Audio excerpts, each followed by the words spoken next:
بسم الله الحمد لله والصلاة والسلام على رسول الله نبينا محمد بن عبد الله وعلى آله وصحبه أجمعين. أما بعد, brothers and sisters, السلام عليكم ورحمة الله وبركاته للجميع. So I'm glad to be here with you today to speak about a topic, very interesting topic. To be fair, I feel like this topic is a little bit neglected. Let's say that we tend to speak about, in these time periods, we tend to speak about Christmas a lot, um, but we always or usually neglect to speak about New Year's, which means that you will see that a lot of Muslims don't necessarily associate New Year's with any problematic values, or I'll just say it, with any pagan origins, or ideas. So this is why this lecture is very important. Inshallah, this is going to be a fairly short lecture. I don't think it's important to go into too much detail, but to give a little summary on, what New Year's really comes from, or where it comes from, and what it's really all about, and how the Muslim should act, knowing that New Year's is around the corner, which is, tomorrow. So tomorrow and January the 1st, after tomorrow. So inshallah, we're going to keep a fair amount of time, inshallah, for Q&A. So um so let's get right into it. So the paganistic origins of New Year's. This is how we titled the seminar for today. And the point of the title is, like I said, to really kind of, I guess, shock, the audience or anybody who sees the poster, and they're saying, well, hold up, how is New Year's paganistic? You're just celebrating, or you're just happy about the start of a new year. What's the problem with that? Now, of course, by the way, brothers and sisters, we're going to get into this anyway in more detail, but we're not saying that every single aspect of New Year's is haram. Okay? So that's another discussion. We're speaking about the origins. The origins will then lead us to certain ahkam and some of the rulings that are linked to it. So we're not saying everything related to New Year's is haram. What we're saying is that we need to know its origins, so that the Muslim needs to have these, knowledge of these things, so that he can be aware, he can be conscious, and then he can act accordingly. Now, so first things first, let's get right into the subject, the origins of New Year. Scholars of history, they've looked into this issue, and they've tried to find, how far can we trace the concept of celebrating the new year? Like how far back can we go? And you'll find that the earliest signs of civilization basically show that the concept of New Year's existed even in those times and even in that civilization. Of course, these civilizations, for the most part, were mushrikeen. So this is how, the shirk and the pagan origins tie into New Year's. From the get-go, okay, New Year's was celebrated, or New Year's was a part of the ancient civilizations, and these civilizations were steeped in shirk. And Allah subhanahu wa ta'ala sent them prophets. So some of them were from the people of Tawheed, but we know that the vast majority, of these civilizations, of which we have a trace, were civilizations where shirk reigned supreme. So an example of this is the Babylonian civilization, the civilization of ancient Babylon. So the earliest New Year's celebrations were recorded in ancient Babylon.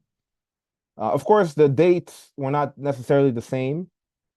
So because, different calendars, so they would see things differently. So January the 1st, this is not, or, the 31st of December, these dates are not yet set in stone, because these civilizations had other calendars, right? So they had other calculations.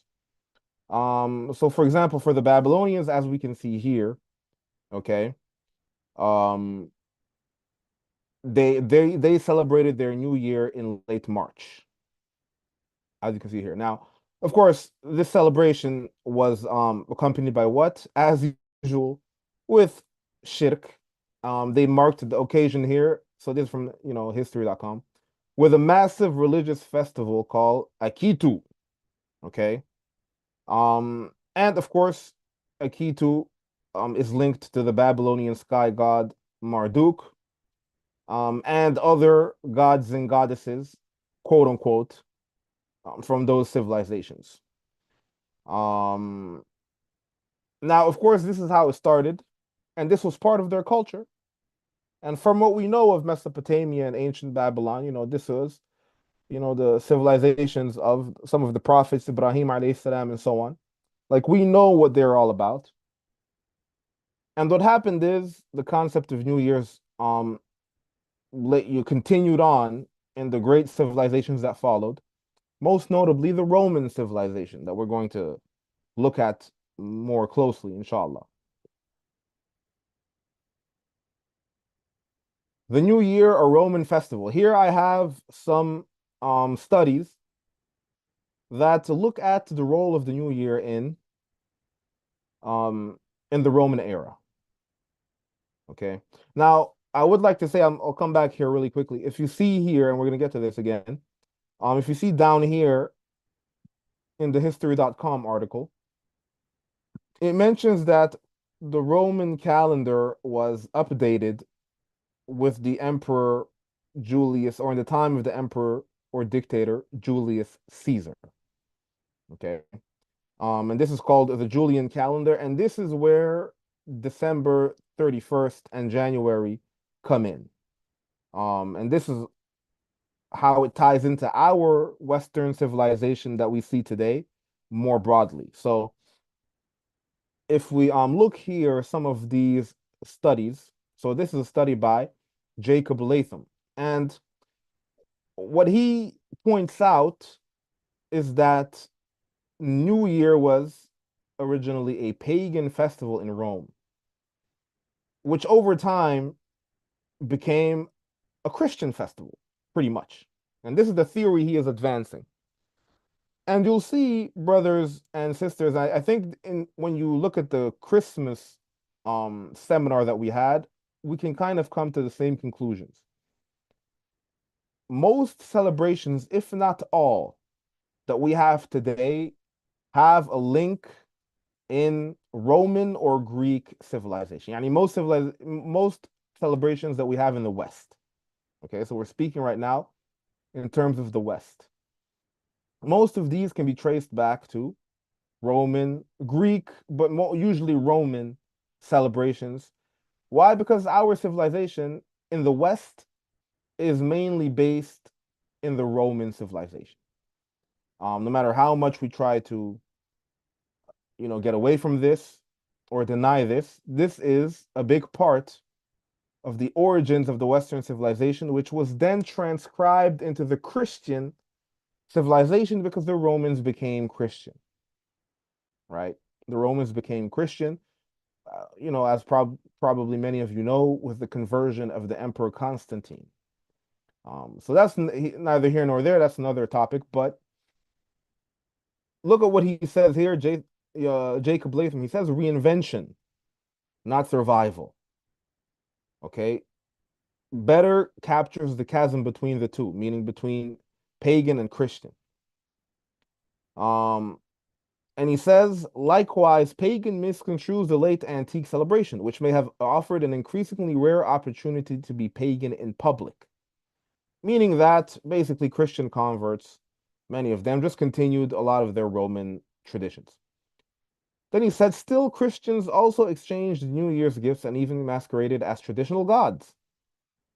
In short, the Calends was a collaborative venture, not a pagan survival. So the Calends, this was the festival of New Year's, as we're going to look at more closely. In the Roman civilization, which was then transferred to the Christian civilization of the West. And here we have another study, which speaks about the importance of January in Roman civilization. Um, First of all, January comes from the Roman god Janus, which is the god of beginnings. So basically, um, January is the beginning of the year, and Janus is the god of beginnings, and hence this is why the first month is called January.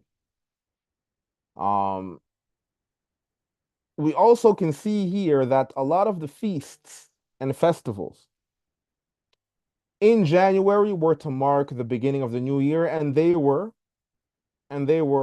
held, in traditional circles in honor of the Roman deity Janus. Okay, so sacrifices were made to Janus and so on and so forth. Here, this study mentions some festivals on the January 9th, the 9th. Others mention festivals and celebrations and sacrifices starting from the beginning of the month, straight up from the 1st of January. So we can see here as well how the beginning of the year was used as a gateway um to celebration, to shirk, sacrifice, and so on and so forth. Of course, we've had an evolution over the time of the concept of New Year, throughout history. The Gregorian calendar was updated, evolved, and so on.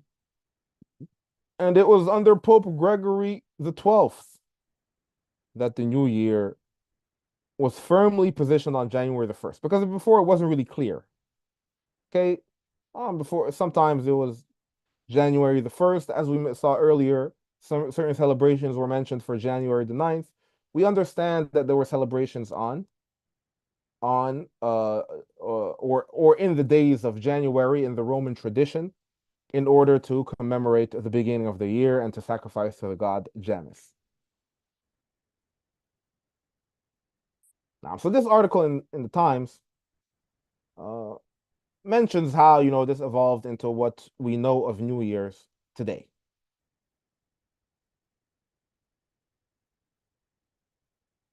Now, this is interesting, by the way. Look at what it says here in the end of the article says. So when the ball drops in Times Square on Sunday night, most of the world's 8.1 billion people, thanks to the long history spanning the first civilization in Mesopotamia to Julius Caesar and Pope Gregory the 13th, so it's the 13th and not the 12th. Okay, that's a typo. Or maybe there's khilaf, I'm not sure about this. Um, because of that, they will be wishing their neighbors a happy new year. So we see here how the origins have been traced back to those ancient civilizations, and then all the way have been transferred all the way to what we know of New Year's today. Of course, let's speak about really quickly the 31st of December, which in Europe we have now entered, and which is tomorrow for brothers and sisters in America and North America and Canada and so on. Of course, 31st of December became also an important date in the Christian tradition. So in the Gregorian calendar, the 31st of December is, mentioned as Saint Sylvester's Day. And throughout Christian tradition, sorry, or this day, specifically the 31st, for Western Christianity, it was held as a day of celebration in order to remember the memory of Saint Sylvester. Of course, Catholics and saints, I don't need to I don't even need to clarify all the shirk, or I don't think I do, at least, to clarify all the shirk that goes on with that, because the saints, of course, are considered in the Catholic religion to have certain powers and um, certain characteristics that basically makes them godlike. So, of course, as Muslims, we absolutely do not accept that. So, Catholics, they pray to saints and they ask for protection and guidance and so on. So, big time shirk. Now, as for the Muslims, first of all, this is a qaida. the Muslims only have two Eids. Now, let's speak about what the meaning of Eid is. I put here in the at the bottom the meaning of Eid, and this was the ulama they mentioned. The meaning of Eid is a yearly celebration.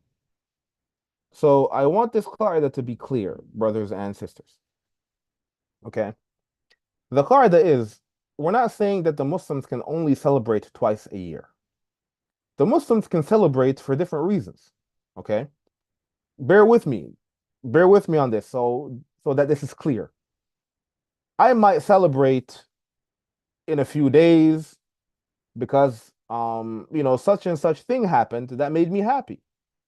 Many Muslims celebrated the conquest of Damascus by the brothers in Bilad al-Sham. Okay, maybe one day, or inshallah, soon Gaza will be liberated, uh, and and sisters will celebrate, and so on and so forth. You might get a job that you've really wanted, you will celebrate. Some people celebrate their marriage because they get married, so on and so forth. So the asl in celebrations, brothers and sisters, is that they are halal. It's allowed as a Muslim to celebrate whatever makes him happy, that is halal, of course, and that is khair and good and so on. The difference between that and al-a'yad is the fact that all of these celebrations that I mentioned, they're not yearly celebrations. They don't come back every year. So if you celebrate the conquest of Damascus, or if you celebrate the fact that you got a new job, or if you celebrate, the fact that you made an investment that worked, whatever. This is not a yearly celebration. This is a celebration, occasional celebration based on something that happened or based on an event. That is different from a Eid. A Eid is a yearly celebration, which you can find in the word Eid. The word Eid, brothers and sisters, comes from what in Arabic? From the verb aada ya'udu. And aada ya'udu means to return. So an Eid is something that constantly returns. It returns every year. So a celebration that returns every year is an Eid. The Muslims only have two Eids. As you can see here, okay, so the Muslims can celebrate as much as they want, but in terms of an Eid, of a yearly celebration, only two are allowed. Right? So let me repeat the qaida. The qaida is the Muslims are free to celebrate in general, but they are not free to celebrate yearly. Okay? They only have two celebrations that they can partake in yearly, and these are, as you all know, Eid al-Fitr and Eid al-Adha. This qaida is based on this hadith, which is in Sunan Abi Dawud, narrated by Anas ibn Malik, that the Prophet sallallahu alayhi wasallam, when he was speaking in the context, if you see here the context, the story of this hadith, which was in the context of a celebration, Jahiliyyah celebration, as he says, كنا نلعب فيهما في الجاهلية. What does the Prophet sallallahu alaihi wasallam say? He says, إن الله قد أبدلكم بهما خيرا منهما يوم الأضحى ويوم الفطر. That Allah subhanahu wa ta'ala has substituted for all of these yearly Jahiliyyah celebrations what is better than them, which are the day of sacrifice and the day of breaking fast, which are the two Eids that we know of. So now if you understand this qaida, you can see how Christmas, New Year's, Easter, Valentine's, Mawlid, you can see how all of these are problematic. Okay? This hadith, by the way, only this hadith should be enough to refute the Mawlid. Okay? Or the celebration of the Mawlid. Whether it's the Mawlid of the Prophet sallallahu alaihi wasallam, which is usually when we say Mawlid, that's what we mean, because that's what's usually most famous and most widespread. But any Mawlid, even any birthday, whether it's your own birthday and so on and so forth. So those are yearly celebrations, and hence you can see how this hadith renders them problematic. Naam. So this is just a point I made to say that look, all of these yearly celebrations that we hear about, none of them are really new. They're all steeped in some sort of pagan or Roman or Greek tradition. Okay, so they're not basically the conclusion is they're not steeped in the traditions of the muwahhideen, of the prophets, the rusul, the ulama, the hukama, and so on. So we might call them by different names. So today we say New Year's. Before, they would maybe call it something else, Kalends or something. Um, or the celebration of Akitu. But really, at the end of the day, you can see how that is the pretty much the same as this. Now, before we get into how the Muslim should act, I would like to mention another quick qaida, which is the origins of something does not necessarily mean that this thing is haram. Okay. Um, I have a video on Nike on my YouTube channel, and I show how the ulama mentioned this qaida that, okay, the origins of Nike doesn't mean that wearing Nike today is necessarily haram, even though obviously it's better to leave it off. But what counts is not the origins. What counts is what it means today. Okay. Of course, this doesn't apply to celebrations. So I did want to mention that as a side point, but this doesn't apply to celebrations due to this hadith that we have here. So this hadith is really the main hadith of this bab, of this chapter. Because somebody could say, well, New Year's, you're just celebrating the new year. Okay, yes, pagan origins, but nobody's worshiping nobody's really committing shirk nowadays. Well, that remains to be confirmed, but let's just assume that this is the case. Unlike Christmas, Christmas is maybe different, but some of these celebrations, you'll say, what's the harm in this? What's the harm in Valentine's? What's the harm in New Year's? There's no shirk anymore. Maybe back in the days, so on and so forth, but what's the harm in all of this? So even though that may be true, okay, and even though maybe in other issues this qaida might stand, but it's countered here in the issue of yearly celebrations by another qaida, which is that we can only celebrate 2 yearly celebrations, which are Eid al-Adha and Eid al-Fitr, as we said.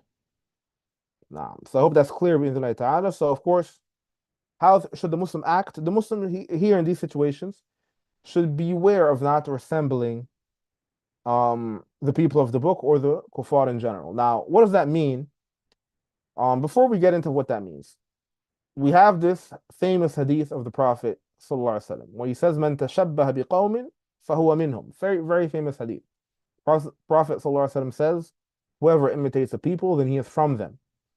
Here, the ulama they've understood this hadith in many ways, but they all agree, on the main, point or significance or meaning of this hadith, which is that it is not allowed to imitate anything that is specific to the mushrikeen. Specific. Now, if anybody's taking notes, make sure you underline the word specific. The ulama they say that it has to be khas lil mushrikeen, meaning that many things might have been, many things might have been specific to the mushrikeen or to the kuffar at some point, and not anymore. Okay, so this is what the general hadith means. In fact, some people misunderstand this hadith sometimes. The Prophet sallallahu, those who studied with me, the book by Tirmidhi on the seerah of the Prophet sallallahu, called Shama'il al-Tirmidhi. Those who studied this with me, if any of you remember, we studied the hadith where it's mentioned that the Prophet sallallahu he wore a jubba rumiya. He wore a Roman dress. Okay. Of course, somebody could say, well, wouldn't that be, but of course it's the Prophet, so you can't really say that, but then somebody might be confused and saying, like, hold up. So the Prophet ﷺ is wearing a Roman dress, at certain points. Of course, in other hadith, the Prophet ﷺ wore a Yemeni dress. Of course, Yemen back in the days was not Muslim. Okay. And so on and so forth. So, of course, wearing, styles of clothing and so on was not specific to the mushrikeen. So we understand this from back in the days, and this is the case even today. So I'm just trying to make you guys understand what we mean by specific to the mushrikeen, meaning that when you see this you tell yourself, okay, only the mushrikeen or the kuffar do this. Of course, when it comes to religious celebrations, then this hadith is even stronger. So this is stronger in celebrations than in other issues such as clothing and so on. So the issue of clothing is much broader when it comes to tashabbuh, imitation. There's much more liberty. Most things are not imitation, unless you imitate, for example, religious garb, like if you dress as a priest or a Buddhist monk. So this is clearly specific to the mushrikeen. This is not known by the Muslims, and it imitates their religious, beliefs and so on. But wearing clothing of the, Western style clothing, this is not necessarily imitation anymore because this is known that Muslims and non-Muslims dress like this. Muslims in the West dress like this as well. Okay. So it's not specific anymore. Of course, when it comes to celebration, the issue is much more strict. So there is restriction here compared to other issues.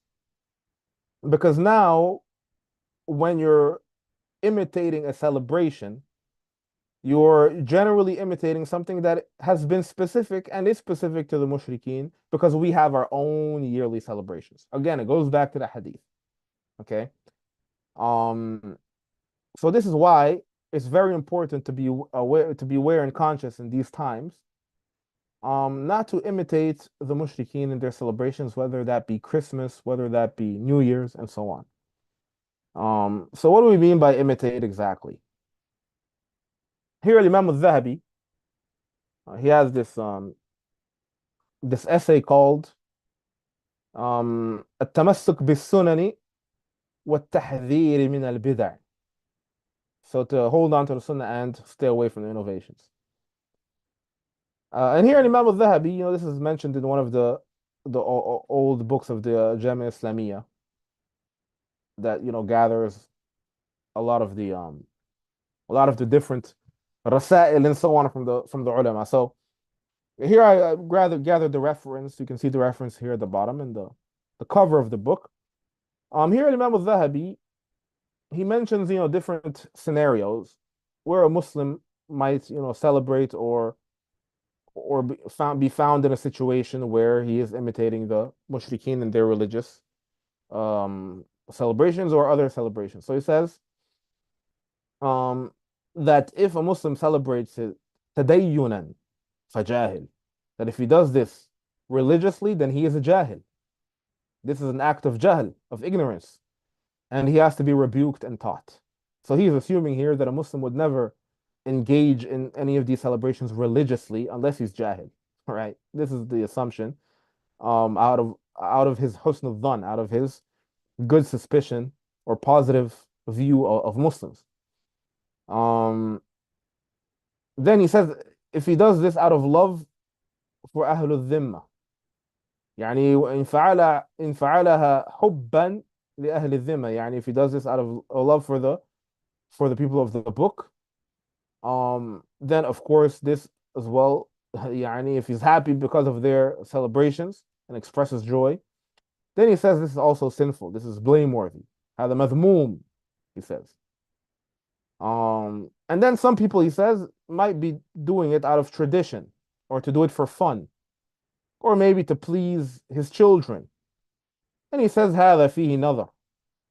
فهذا محل نظر, he says. This means that this is subject to further discussion, further research. Why? Because إنما الأعمال بالنيات. So here, remember, Dhahabi tells us, an important qaida once again, that a lot of these things go back to intention.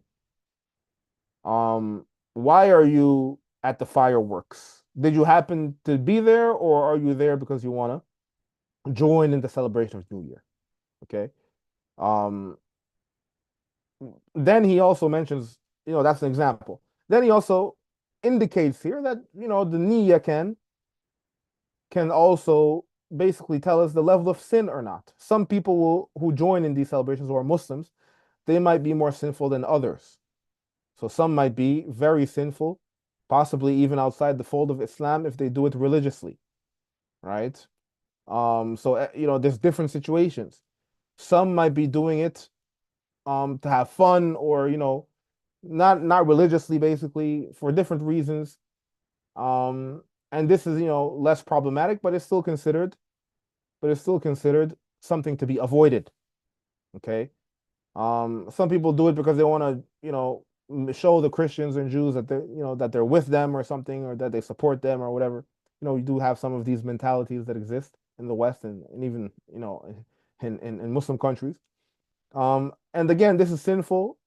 Um, but it has its own level compared to some of these other examples that we mentioned. So it will depend on the intention and the reason as to why you're there, or you know because again, some of these celebrations, they're everywhere, so you might just go out for a stroll and find yourself in the middle of people celebrating New Year's.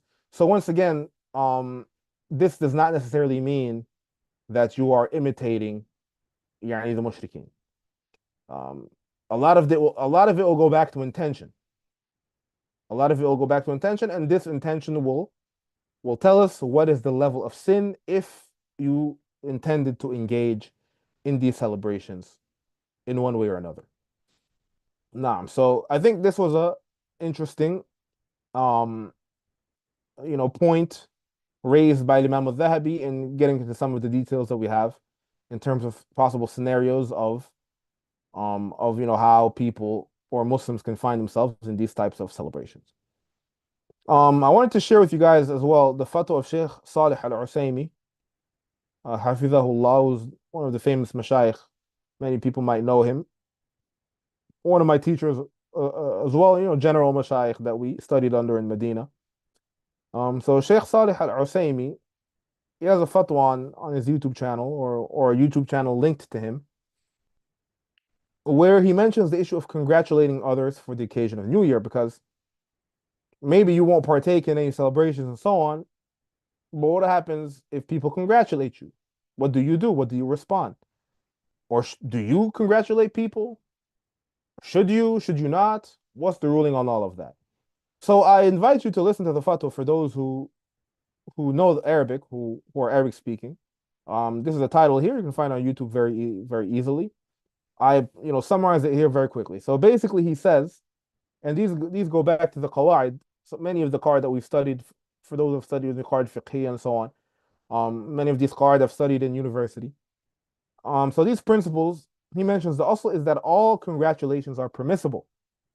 So this kind of goes back to the idea that celebration in general is permissible, right? Unless they are specific to the polytheists, yani the mushrikeen. So congratulations, the also is congratulations are permissible unless they are specific to the mushrikeen. In the case they aren't, he says it is better for a person of knowledge to not commence these types of congratulations.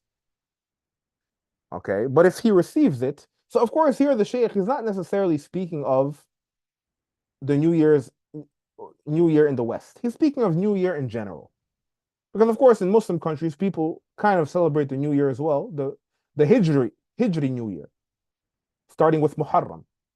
Even though maybe the celebrations are a little bit more mild than the the general New Year from the Gregorian calendar, it's still something people say. People might say Am Mubarak, or stuff like this. Kullu Amin wa antum bikhair. When it's Muharram. So these celebrations exist. So he's saying in general, right? And this might happen to you as well in the West. People might say Happy New Year. So he says, and if you're greeted or congratulated with any of these type of congratulations, and if you're on the receiving end, the best thing you could do is reply with a dua. A dua regarding the new year. So, for example, the dua, you can reply by saying, "May Allah make it a blessed year." Hmm? Um, these type of situations, they can be, these type of sticky situations. One way to get out of them is by responding with a dua, because there's nothing wrong at the end of the day with a dua.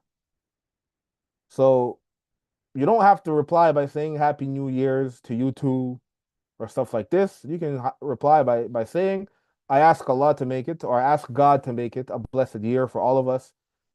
Stuff like this. And of course, is never something that is problematic.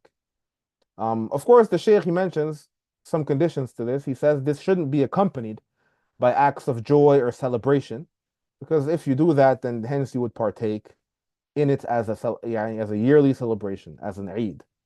So I do advise those who know Arabic to go back to the fatwa and listen to it for themselves. We have similar fatwas as well from some of the more senior and ancient scholars, such as Sheikh Ibn Baz, rahimahullah, who says, that the greeting on New Year's, لا أعلم لها أصلا عن السلف الصالح عن السلف الصالح. I don't know any, any like, also I don't know any example of this from the pious predecessors, from the Salaf. And he says, and I don't know anything from the Quran and Sunnah that shows that this is legitimate. He says, but if somebody does greet you with the new year or congratulate you on the new year, um, then you can say, you too, or make a dua, depending on what you receive exactly. Um, nah. So if he says he gives an example, he says if he says, كل عام وأنتم بخير, stuff like this, I hope you'll be good during this year or something like that is known in the Arabic world, then you can reply وأنت كذلك, and I hope for you too. Um, or you can reply by saying, and he also mentions the issue of dua, نسأل الله لنا ولك يعني كل خير, and so on and so forth. Shaykh ibn Uthaymeen also insists, so we have a fatwa of Shaykh ibn Uthaymeen, he insists on not starting, because the other ulama, they mentioned this, but I found that Shaykh ibn Uthaymeen, he insists on this, to don't start the greeting. But if you receive it once again, يعني no problem, and to reply with a dua or something of the sort. So here you can come back to the fatwa of Shaykh ibn Uthaymeen, rahimahullahu ta'ala. And once again, we have here as well we have a fatwa from Islam Web. And they mentioned that the asl in congratulations for Al-Am al-Hijri, so they specify the Hijri New Year, okay, which is what I mentioned here, the new Hijri year. The asl in this is permissibility, to say, I hope you have a good year, stuff like this. يعني لا بأس بها لأنها من باب المباحات. This is from the general greetings and congratulations.